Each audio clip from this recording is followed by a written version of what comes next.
Yes, you can, but you should be careful not to hire the same person who did it in the first place.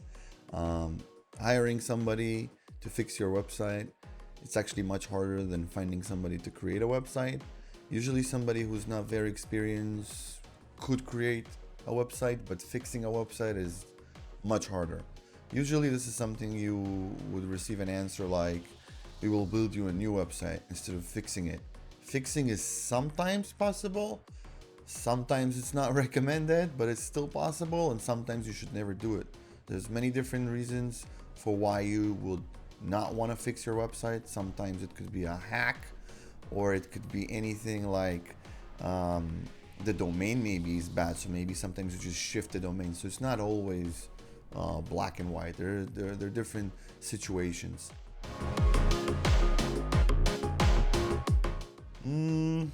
Well, Google also always says you have to build it right in the first place. If your website is broken or not mobile friendly or doesn't work on a desktop but only works on mobile, then you have a problem. You yourself most likely can't fix it unless you are a web developer.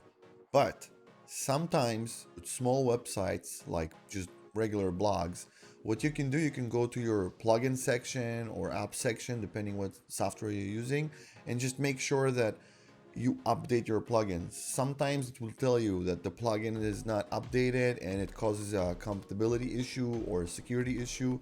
Sometimes that is the cause. However, if you do that before you click that update button, remember to back up your website and know how to restore it, because if you will hit that update button, you might kiss your website goodbye. This is why you do need a web developer with experience, preferably the one that created the website.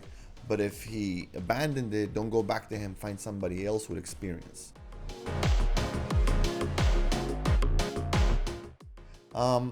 It depends on the size of the website. It depends on the complexity. On the most basic level, if it's something like a Wix, Shopify, or WordPress non-e-commerce website, that should be easy. Anything from $500 to $10,000 on the extreme cases. But again, $10,000 to fix a website doesn't make any sense. In those prices, developers will tell you, I'll just build you a new one and migrate everything. So just take that into consideration when a developer tells you, hey, I'll build you a new one.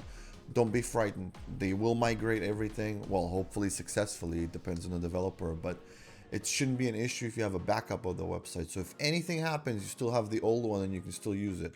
That's also a very good tip for web developers, to always back up. I know a lot of them don't. I don't know why. Just back up your stuff, put it on a little flash drive, put it on your Google Drive, and put it on the client's computer. Just make sure you have redundancy, that you don't only have one backup and then, I don't know, your dog ate it. Okay. That is a very good question. You can go on Fiverr, you can go on Upwork, and you can be disappointed. And you can also go on Upwork and Fiverr and not be disappointed. You have to make sure that if you go to Google Maps, that you read the reviews. If you go to Trustpilot, you read the reviews. Look for a portfolio. Ask them for case studies. A lot of websites don't like to publish their clients because they don't agree to it. Sometimes they have NDAs. Sometimes it's an adult entertainment website that they don't want to be associated with, but they will create the website.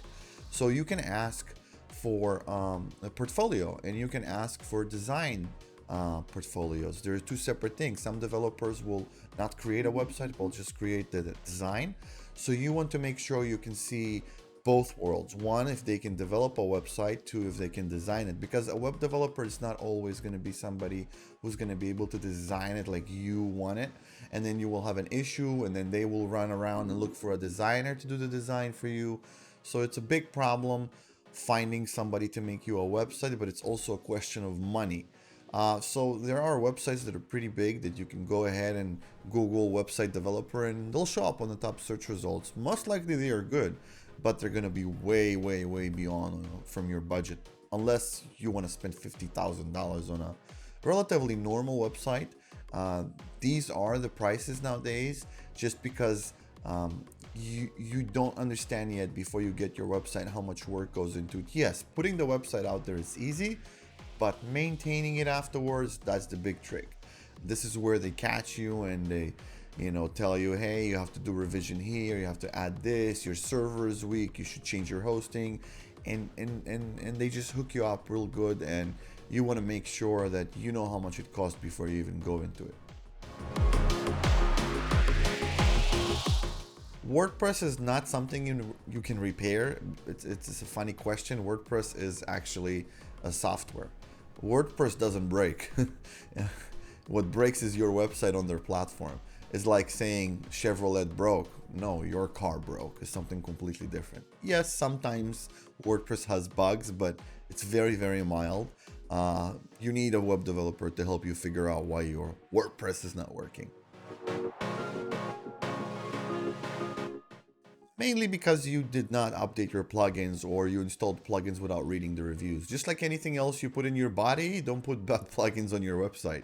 Make sure to check your website at least on a weekly basis. Make sure the plugins are updating, because some people just install 100 plugins and they don't update them. I've seen so many websites with too many plugins to count on a server that can't really hold them. They don't read the reviews of the plugins. They don't maintain them. They never even spoke to their website hosting company to talk to them about, hey, is this enough to, accommodate the website? Is it crashing? What is going on? Yeah, it's a lot more complicated than you think. Don't just slap on a WordPress and think that that's it. It's gonna do everything. You still have to do a lot of work.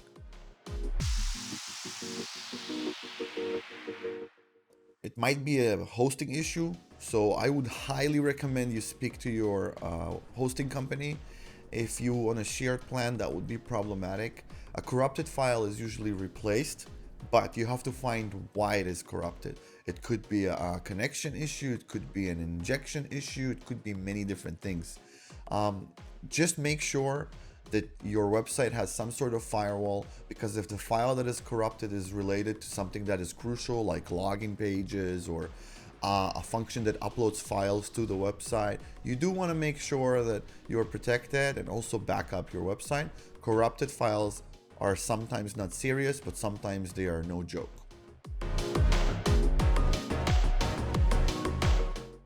Whoa, something is very wrong. Sometimes it's just CSS. Sometimes something is very wrong. If your WordPress admin panel is broken, call your web developer. Don't try to fix it on your own. If you don't have one, call your web hosting company. Some of them do have services that can help you fix that. Obviously, any web development company and agency will be able to help you, but you have to make sure that you have a backup of your website. So go make sure that your website backup is in your hands, that it's not floating somewhere that you don't know where it is. Website backups are crucial. If anything happens, your website suddenly is not accessible, well, you have a backup and you can either restart it on the same server, a different one, or give it to somebody to do it for you. So make sure you have a backup. WordPress admin panel could stop working from something very simple, like I said before, a CSS file is not rendering properly, or your caching is not working. Well, it could be anything.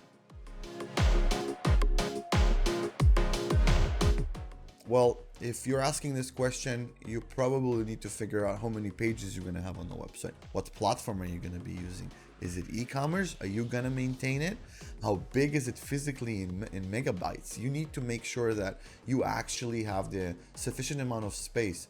For example, if you have an e-commerce website and you have 100 products, each one of the products is going to have 4 photos. If you want them to rank well, you want to have nice 4K photos that people can zoom in, especially if it's like a car or a luxury item. People will zoom in and they will try to see if there's any dents. They're not sure if it's brand new or if it's used. So make sure to calculate it. So one product, 4 images, 4K, each image is around 5 megabytes. Then you go into a different realm.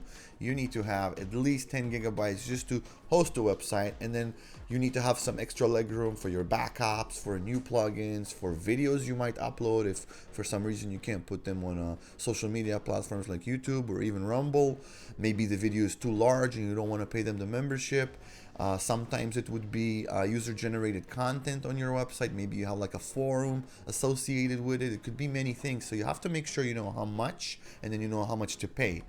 Right off the bat, a small website for a small business would be anywhere from $2,000 to $5,000, and then you would have a small fee for maintenance and hosting. So you have to make sure that you lay it out flat for the developer you're discussing with, so he knows everything, so you don't have surprises. Because A $5,000 website can easily become a $10,000 website, and an e-commerce website can easily move from 10 to 50.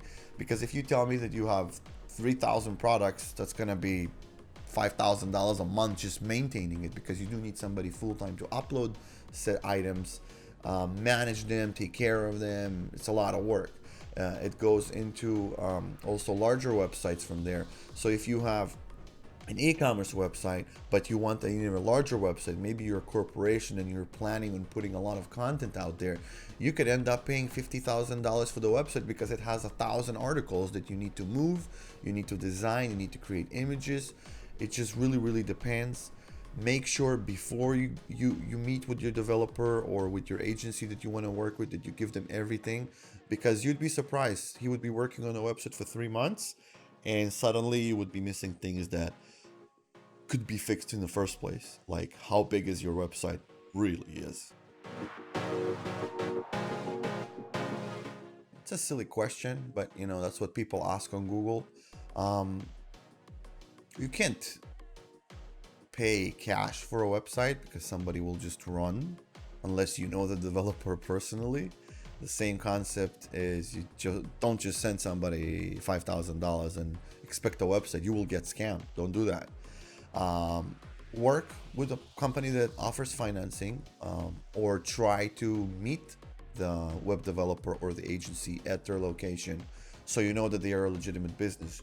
Don't work with companies that are somewhere in I don't know, Russia or Japan, or you think that they are there, because they might not be. People get scammed all the time. We get phone calls from people who paid for a website, they got some template and then the company disappeared and then they don't know what to do. Yeah, it's possible sometimes to retrieve the money, but just don't do that unless you are 100% sure it's a good company with good reviews. Do your research.